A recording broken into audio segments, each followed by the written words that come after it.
Coba sehari saja, coba satu hari saja, kau jadi diriku. Kau akan mengerti, kau akan mengerti bagaimana.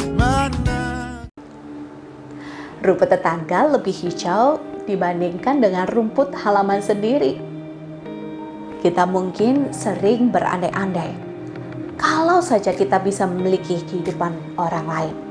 Tetapi kita tidak pernah tahu apa yang menjadi pergumulan mereka, apa yang menjadi kesusahan mereka, dan apa yang menjadi kesedihan mereka.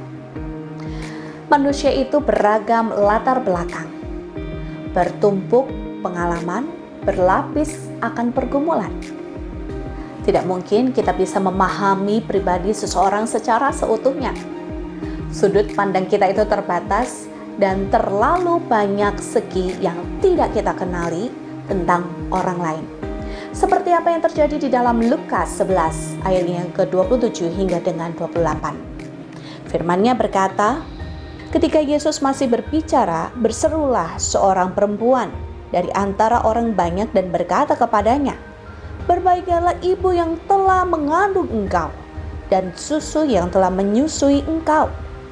Tetapi ia berkata, "Ya berbahagia ialah mereka yang mendengarkan firman Allah dan yang memeliharanya." Ada seorang perempuan yang mendengar apa yang dikatakan oleh Yesus yang penuh hikmat dan kuasa. Dan perkataan itu membuatnya terpesona.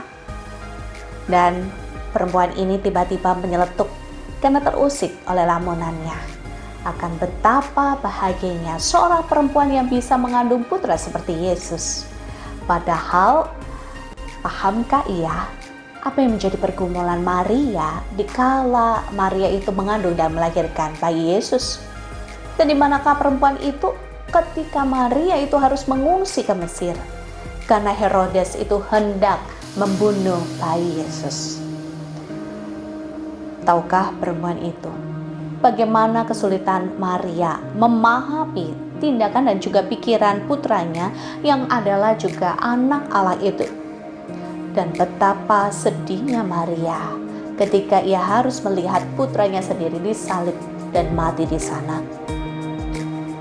Dan tidak heran ketika Tuhan Yesus mengajar, ia pun juga meluruskan apa yang menjadi pikiran dari perempuan itu. Fokusnya bukan lagi lamunannya, tetapi perkataan Yesus, yaitulah firman Tuhan. Harus diakui, kita pun juga terganggu dengan lamunan akan kebahagiaan orang lain. Betapa bahagianya si dia karena punya ini, punya itu, atau bisa ini, bisa itu. Padahal andai kata kalau kita diminta untuk bertukar posisi dengan diri mereka sepenuhnya, belum tentu kita mau ataupun juga sanggup melakukan kehidupan yang demikian. Sebab apa yang kita inginkan mungkin hanya enaknya saja. Nah, seorang pendeta, Bapak Beni Solihin, pernah berkata, "Janganlah iri hati kepada seorang yang hidupnya berlimpah berkat Tuhan. Tetapi iri hatilah kepada orang yang hidupnya dekat dengan Tuhan." Kebahagiaan kita tidak berada di tempat di mana orang lain berada, tetapi ada di dalam hati kita, sebab di sana ada Yesus yang menanti setiap kita untuk kita berelasi dengannya.